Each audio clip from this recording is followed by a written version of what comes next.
Quickly BTST trades देख लेते हैं अपने एक्सपर्ट से। कुणाल जी, पहले आपसे शुरुआत करेंगे, बताइए कोई बीटीएसटी एसटीबीटी ट्रेड नजर आ रहा है आपको? कल जिस हिसाब से मार्केट ट्रेड कर रहा है एंड जिस हिसाब से अभी स्टॉक में मोमेंटम आ रही है, कुछ कुछ स्टॉक ऐसे हैं जहाँ पे एक अच्छी खासी मोमेंटम हमें यहाँ पे देखने को मिल सकती है। और उसमें सबसे पहला जो स्टॉक है जो जिसमें मुझे लग रहा है कि एक अच्छी खासी मोमेंटम देखने को मिल सकती है, वो है आईबुल पीपी। अगर इस स्टॉक की बात करूँ, मैं पूरा नाम यहाँ पे ले लेता हूँ, आईबुल हाउसिंग फाइनेंस लिमिटेड, जिसको हम आईबुल पीपी कहेंगे। 77 के अराउंड स्टॉक ट्रेड कर रहा है एंड वॉल्यूम एक्टिविटी देखने जाओ तो बहुत ही बढ़िया वॉल्यूम एक्टिविटी आज के दिन में हमें देखने को मिली है। खरीदारी करके चलने की सलाह रहेगी।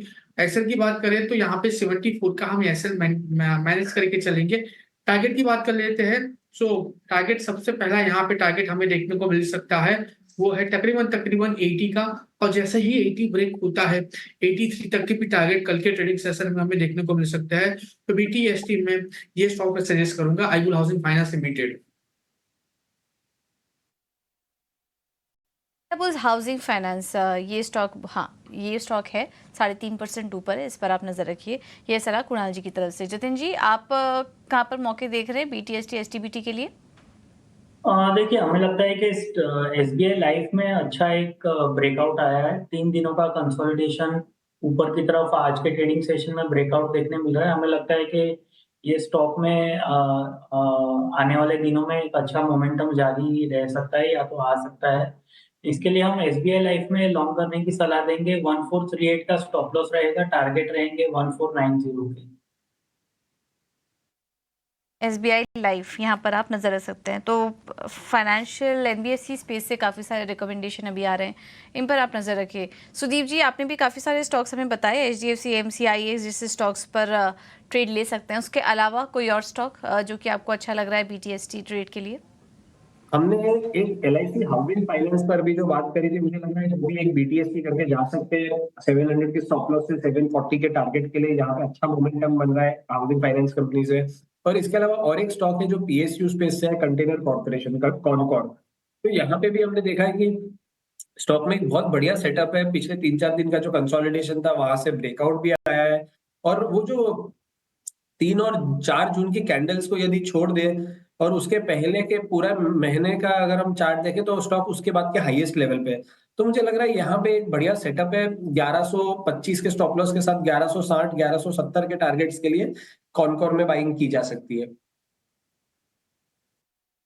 आज का जो मार्केट में एक ट्रेंड नज़र आ रहा है कि कंस्ट्रक्शन हाउसिंग से जुड़े स्टॉक्स चल भी रहे हैं। सीमेंट पर हमने बात की ही, उसके अलावा चुनिंदा रियल एस्टेट कंपनियों में अच्छा बज़ है। हाउसिंग फाइनेंस कंपनियां आज चल रही हैं। सुबह कुछ ही चुनिंदा कंपनियों में मूवमेंट था, लेकिन अब देखिए सभी कंपनियों में अच्छी बाइंग नज़र आ रही है। LIC housing finance, Can Fin homes, Aavas finance, home first finance भी एक बार दिखाई है, वहाँ पर भी काफ़ी अच्छी तेज़ी है। तो सभी के सभी स्टॉक्स में करीब 3 से 5% की मजबूती आज दिखाई दे रही है हाउसिंग फाइनेंस कंपनियों में। एक बार इस स्टॉक पर भी सलाह लेते हैं। सुदीप जी, क्या सलाह होगी आपकी? हाउसिंग फाइनेंस कंपनियों में अभी भी कोई ट्रेड लेके जाना चाहिए? कहीं पर कोई ट्रेड नज़र आ रहा है आपको?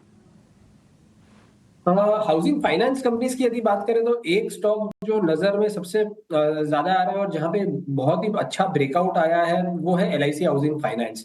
अब देखिए, फरवरी 2024 के पहले स्टॉक में एक अच्छा मूव आया था।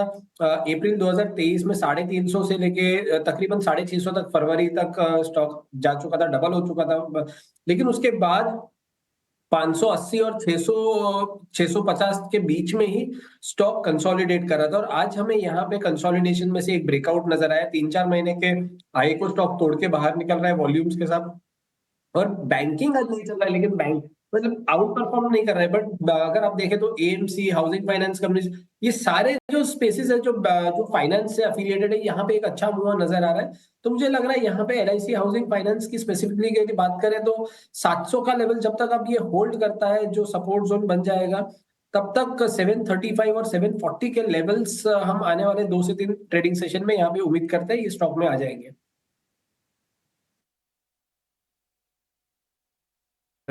कुछ कुछ और स्टॉक्स भी पता करते हैं। एक ऐसा शेयर है जिसके अंदर मेरे को ऐसा लगता है कि बड़ा मूव आ सकता है रिटर्न्स के तौर पर भी, और थोड़ा कंफर्ट भी है। शेयर काफ़ी दिनों से टूटा हुआ है, ठीक है। इसके लिए कुणाल परार को मैं चुनता हूँ। कुणाल परार जी, एक शेयर बताता हूँ आपको, मैंने सुबह भी पता किया था, सुबह तो हमको हाँ मिल गया था उस पर। आप अपने विवेक से बताइएगा, हाँ, आप छोड़ दीजिएगा हमने हाँ है, हमारा शेयर है, क्या है क्या नहीं, आप सब कुछ भूल जाइएगा, अपने हिसाब से देखिएगा। शेयर का नाम है बजाज हिंदुस्तान, बजाज हिंद के नाम से उसका कोड है। 36 रुपये 30 पैसे का शेयर चल रहा है, आज फ्लैट है। शुगर की एक कंपनी है। मेरा निजी तौर पर मानना है, निजी तौर पर, कोई चैनल का अपना टेक नहीं है, निजी तौर पर मानना है कि शुगर की डिमांड अभी बनी रहेगी। एथेनॉल वाला प्रेशर वापस आ गया इनके ऊपर। और दूसरा, इस कंपनीज के अंदर भी कुछ कॉर्पोरेट गवर्नेंस का मैटर था जो इनके लिए पॉजिटिव हो रहा है। ठीक, स्टॉक मंथली बेसिस पर चेक करना सर, वीकली चेक करोगे तो कुछ समझ में नहीं आएगा। जल्दी जल्दी मंथली चार्ट डालना। मंथली चार्ट पर एक ब्रेकआउट का कैंडिडेट भी है। ये चला तो पहला टारगेट 47 है, उसके बाद चला तो फिर हो सकता है 70 रुपये भी हो जाए। मैं एक इन्वेस्टर हूँ, इस मार्केट में आया हूँ इन्वेस्टिंग का शेयर ढूंढने के लिए, तो मैं बजाज हिंदुस्तान को चुनना चाहता हूँ।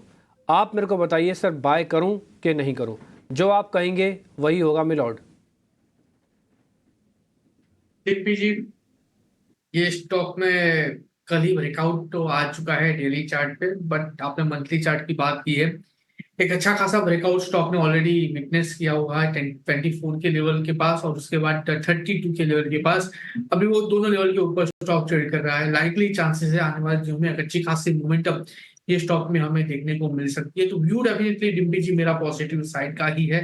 नाउ अगर मैं ऊपरी लेवल की बात करूं तो कहीं ना कहीं ऊपरी लेवल पे ये जैसा आपने 48 के लेवल की बात की, वो लेवल तो है, लेकिन जैसे ही वो क्रॉस होता है 67 तक के भी लेवल ये स्टॉक दिखाने के लिए रेडी है। तो बहुत ही बढ़िया रैली हम ये स्टॉक में एक्सपेक्ट कर सकते हैं। प्रेजेंट लेवल से खरीदारी करके चलने की ही सलाह रहेगी। अगर मैं शॉर्ट टर्म की बात करूंगा तो 32 का मेरा एसएल आएगा, और वहीं पे अगर मैं लॉन्ग टर्म की बात करूंगा तो 28 का मेरा एसएल आएगा। टारगेट 48 जैसे ही ब्रेक होता है 67 तक के भी लेवल ये स्टॉक हमें दिखा सकता है।